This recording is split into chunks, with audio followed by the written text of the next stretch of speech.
So magandang araw mga boss. Ngayong araw na to, gagawa tayo ng canopy gamit yung angle bar.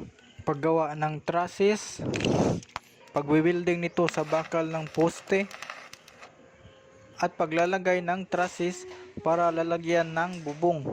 Pero bago muna ang lahat, intro muna tayo.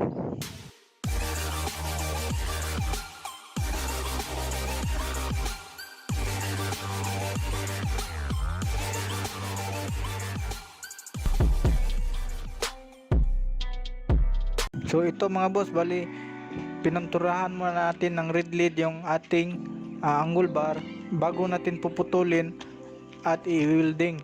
Yan. So ang sukat nito mga boss ay 1 inches yung ating angle bar. At yung thickness nito mga sir, 1.2 mm. Yan yung thickness nito. At bumili din tayo ng 2 inches na angle bar. Bali ito yung nagsilbing main bar natin.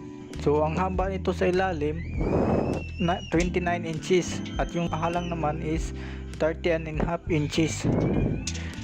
At yung naka vertical na angle bar ay 14 inches. Yan mga sir, bali tatlo yung ginawa natin para sa tatlong poste natin. Ito namang 1 inches na angle bar, bali tatlo yung binili natin. Yung isa pinutol natin kasi yan yung lugtungan natin mga sir sa gitna.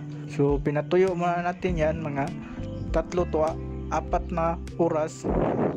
Tuyo na yan at pwede na yang i-welding natin. Yan mga sir.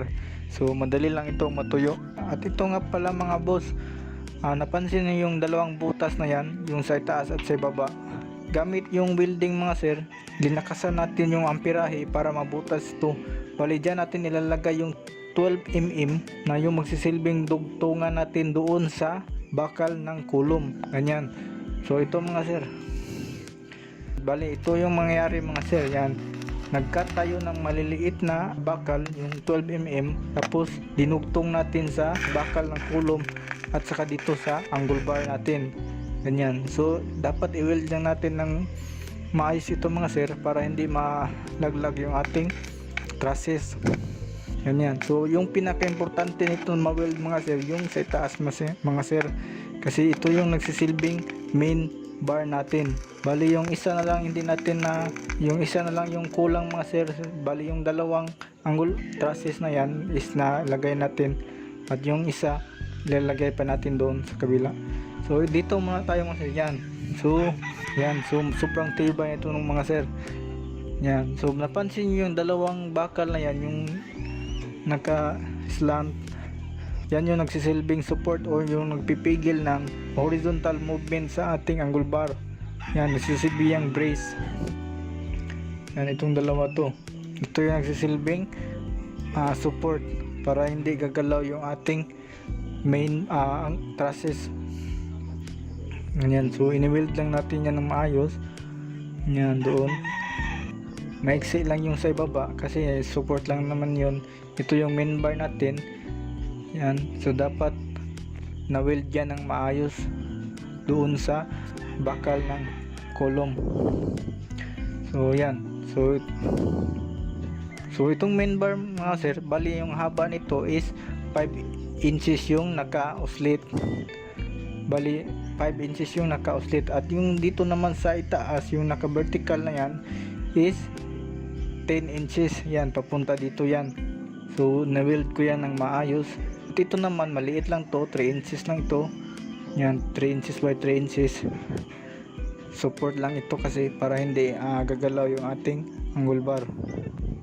So yan mga sir, bali nakabit na pala natin yung sa dulo mga sir. Kumpleto na yung ating tatlong trusses. So next nito is maglalagay na tayo ng yung lalagyan ng bubong. Ito mga sir. Yan, bali ito yung lalagyan ng bubong. Ano yan? So bali tatlo yung nilagay natin.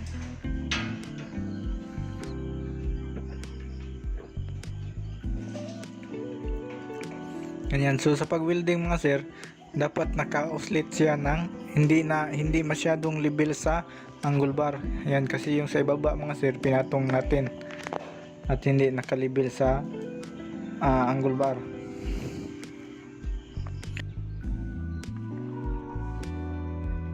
A few moments later.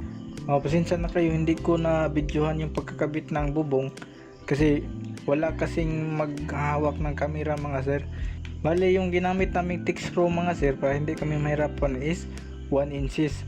Bale, hindi kami nag-text screw yan sa groove na yan. So sa plane kami nag-text screw sa plane ng bubong para hindi kami mahirapan. Kasi pag doon mo sa yung nakabaluktot na yan in-screw, mahihirapan ka mga sir kasi walang puwersa ka dahil nasa ibaba ka. Hanggang dito na lang muna mga sir. Maraming salamat sa panonood. Kung nagustuhan yung video na to, please like and subscribe this channel.